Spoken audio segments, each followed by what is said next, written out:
Now, all of this rain is starting to impact critical systems. New tonight, raw sewage flowing into Clam Bayou. It happened last August and it's happening now. St. Pete Mayor Rick Kreisman is dodging questions about what's going on.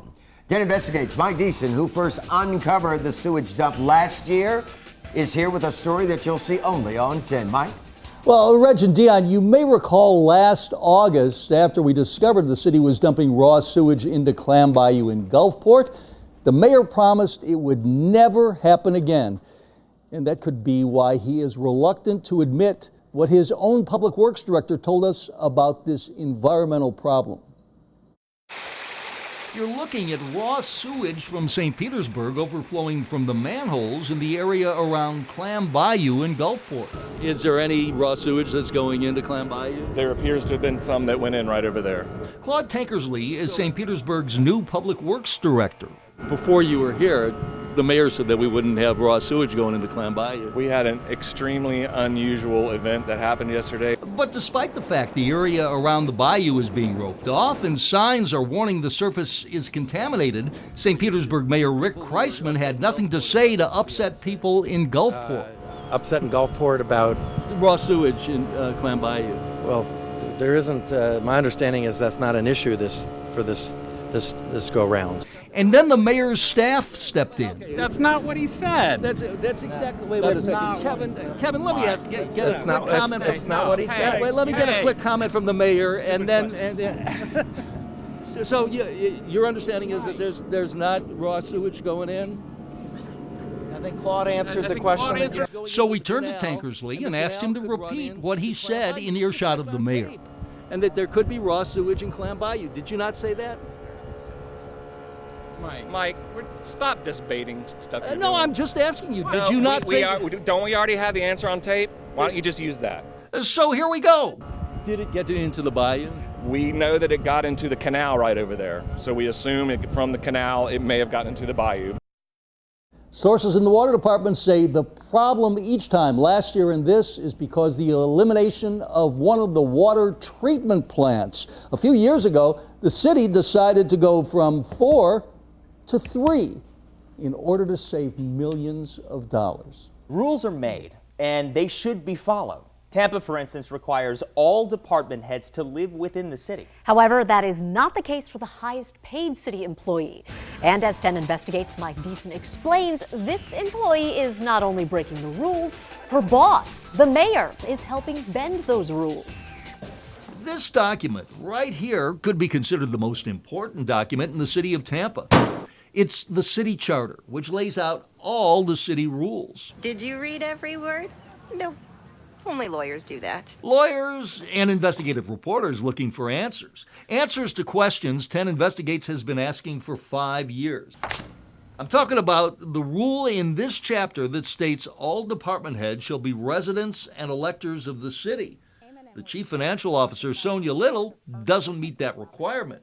She is the highest paid employee for the city of Tampa, but doesn't seem to follow the Tampa rules. You cannot imagine how difficult that has been for me. That was Little when she first got the job 5 years ago, and 10 Investigates asked her about moving out of her 4,500 square foot Hillsborough County home and into the city limits. I'm doing the best that I can, and nothing has changed. That's now, and Little still hasn't moved. And her boss, Tampa Mayor Bob Buckhorn, doesn't seem to have a problem with her not living in the city, not following the rules. And I told her when she came here that I wasn't going to make her take a loss on her house to come to work for the city. Now, I'm not a mathematician, but according to the property appraiser, Little's house, which she bought 12 years ago, is now worth almost $800,000. And houses are selling for more than $1 million in her neighborhood. The question, Mike, is do you want talent or do you really make the residency, she's only about a mile away from the city border, the issue? I would rather have talent. So if you're going to ignore the residency requirements, what other parts of the charter should you just ignore? Oh, how about competitive bidding? Yeah, that's no good if you're going to have friends who might profit off of a city contract. Let's see what else is here. Oh, conflict of interest. What if you have a business that could profit off of city business? Anything else? Oh, term limits. Yeah, that is particularly problematic for a mayor who's in his second term. and has to leave office when it's over. But rules are rules. I mean, are you going to run for mayor in 2019? I don't think so, Mike. I'm termed out. Yeah. But you're termed out because of the city charter. Yeah, but the charter also allows for someone to be in an interim position. To get around these rules, the mayor says she's just the interim CFO. Interim for 2,049 days. And to put that in perspective, it took less time to build the Performing Arts Center. And it took less time to build the Tampa Convention Center. It took less time to build the Amalie Arena.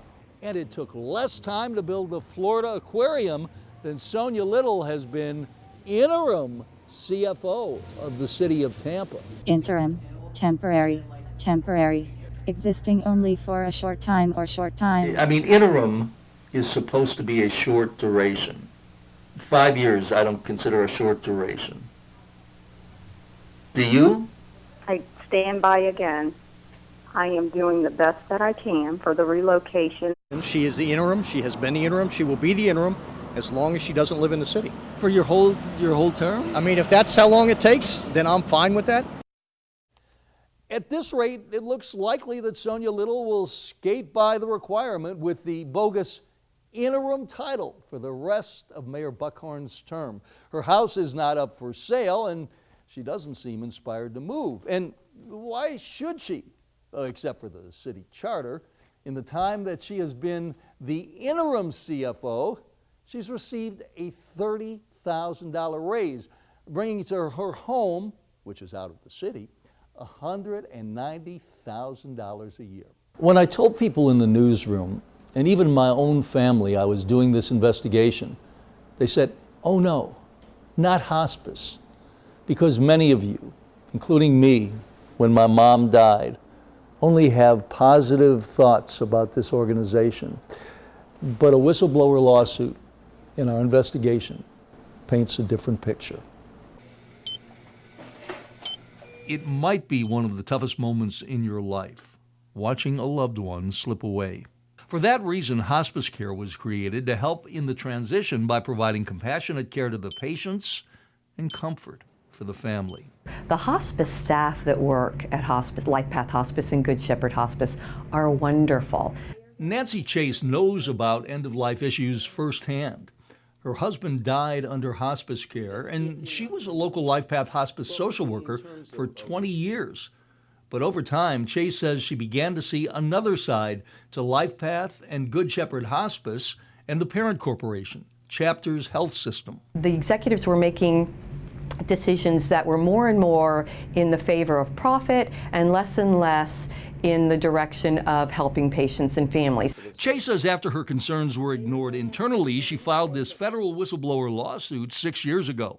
In the suit, Chase alleges the organization is guilty of millions of dollars of fraudulent Medicare and Medicaid claims and deceiving and misleading patients by admitting people who were not terminally ill and never qualified for hospice care. It is definitely about the money. Michael Murphy, who's not involved in the lawsuit, had some of his own problems with Life Path Hospice. He says earlier this year, a Life Path Hospice nurse told him his mother qualified for hospice care. So he filled out the paperwork and moved his mother from Tampa General into this hospice house. Then he says weeks later, hospice staff told him his mother no longer qualified for the end-of-life care. There was not a purpose for us to go to hospice. The hospice industry is under great scrutiny. Attorney Adam Schwartz, who represents the Hospice Parent Corporation, Chapters Health System, didn't want to discuss specific patient cases. There was never a finding that those patients were inappropriately admitted. But 10 Investigates uncovered several 2008 Medicare coverage denials for Life Path hospice patients, including one that said there is insufficient clinical information to support this individual as having a terminal illness with a life expectancy of 6 or fewer months. In other words, the patient did not qualify for the end-of-life care. It was only based on the change in interpretation by Medicare and Medicaid. We don't think that there's any merit in those allegations at all. According to the suit, in 2008, Life Path and Good Shepherd were audited, and that audit found 20 to 40% of the patients were inappropriate for hospice. The suit says as a result, 600 patients were dropped from the local hospice program. The state of Florida says, to me, in writing, there is still an ongoing criminal investigation. I want to be absolutely clear here. There is no criminal investigation of chapters that's ongoing. According to Schwartz, this email from the Attorney General's office is not true, and he says it's just a form letter. Have you reached out to the Attorney General's office to ask them? I did, and they said there's an ongoing criminal investigation. No, you sent an email to them, but have I you know, called them? I talked to them on the phone. Okay, it's not true. There's no ongoing criminal investigation of chapters. But one thing chapters cannot dispute is, despite its stellar image, not everyone is thrilled with its services. I was given wrong information, made a decision based on it, and I will regret that. That is the single worst decision I've ever made for my mother's care. Again, Chapters denies the allegations, and its attorney Schwartz sent a letter to 10 Investigates stating there was never a finding that Chapters intentionally filed false claims. But we have much more to come in this investigation. A former firefighter stealing from the youngest victims. I can't imagine taking from them. Orphans. Tonight they get justice. Good evening, I'm Reginald Roundtree. And I'm Dion Lim. A man who dedicated his life to saving lives is now heading to prison for a year. A former Tampa fire captain pleaded guilty to stealing from children. 10 Investigates Mike Deason brought this crime to light last year, bringing it to the attention of investigators, and was there as the judge handed down the sentence. Anything about remorse, though, Al? Disgraced former Tampa fire captain Al Schaefer, who wept in court, had nothing to say after being sentenced to a year and a day in federal prison. He pled guilty to stealing more than $187,000 from orphans and abused and neglected children at the Hope Children's Home. However, the executive director of the charity, Mike Higgins, takes no joy that the former treasurer of the organization is heading to prison. Well, it's a sad day in many regards, but I am thankful that this chapter's closed and we can put this behind us. Higgins is also thankful that Schaefer, a two-time firefighter of the year, will have to repay the charity the $187,000 that he embezzled from the children, and that charity watchdog Charity Navigator now gives the agency a top 4-star rating. After the embezzlement, Charity Navigator rating went down below a 1-star rating, which is a horrible thing. Schaefer's attorney, Anthony Arena, says the punishment is fair. We're satisfied with the court's analysis and evaluation and sentence. Meantime, the U.S. Attorney's Office first brought charges after seeing our 10 Investigates reports. This came to light by virtue of your reporting. That's the secret here. We were not contacted directly by anybody. Some of our leadership saw your local report. Although Schaefer's supporters said it was a one-time mistake from an outstanding person, the judge said that's not true. It was a crime he committed every week, over and over, for a 4-year period. And she said it appeared the only explanation was pure greed. You've heard the phrase, do as I say, not as I do. Well, that could be the motto for the Hillsborough Fire Department when it comes to code inspection. As 10 Investigates Mike Deason has discovered, many of the county's own fire stations do not meet the fire code, and some of the violations are putting firefighters in danger. While firefighters obviously fight fires, fire prevention is a major focus of the Hillsborough Fire Department. Our main goal is compliance. We don't want to come in and strong-arm anybody. However, Hillsborough Fire Marshal Tammy Zerla says it is imperative that homes and businesses like Galaxy International, a Granite company, meet fire code. They came here and they told me how big of a deal it was for me to be in compliance. But 10 Investigates uncovered the Hillsborough Fire Department doesn't play by its own rules. We found 40 of 42 stations didn't meet fire code, with more than 380 violations, some dating back to 2009. It must have been like a, how could this be moment. It was a how could this be moment. Zerla was promoted to fire marshal just this past year.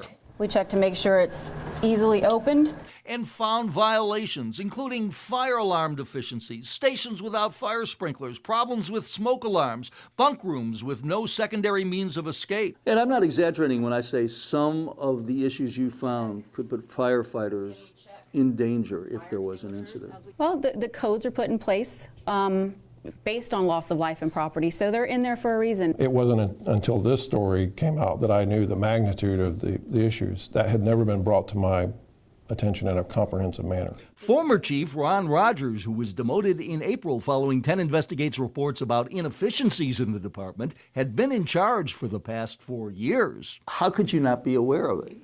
The previous fire marshal had never brought this to my attention. But 10 Investigates has learned that the former fire chief could have extinguished this firestorm years ago.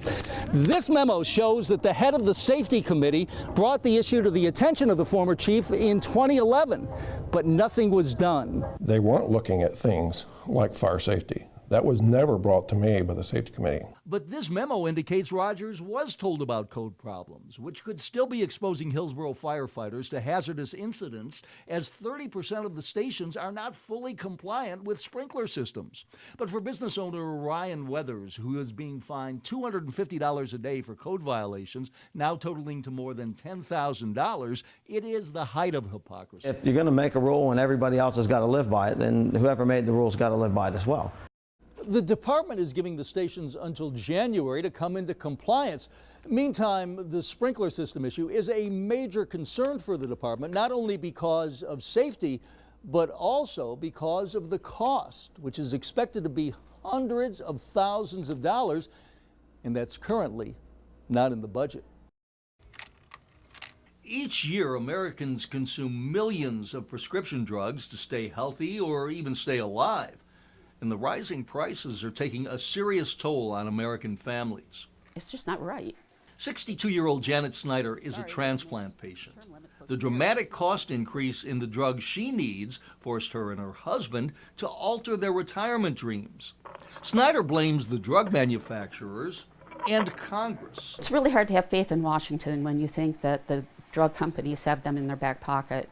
And Janet Snyder isn't exaggerating when she talks about the influence the pharmaceutical industry has on Washington.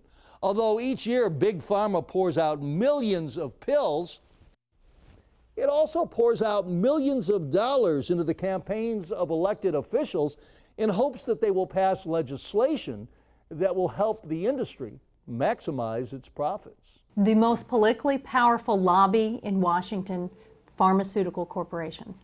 They have maximized their profits at the expense of the American taxpayers. U.S. Representative Kathy Castor of Tampa is talking about the $26 million the pharmaceutical industry spends on campaign contributions to members of Congress, as well as the $186 million a year Big Pharma spends on lobbyists.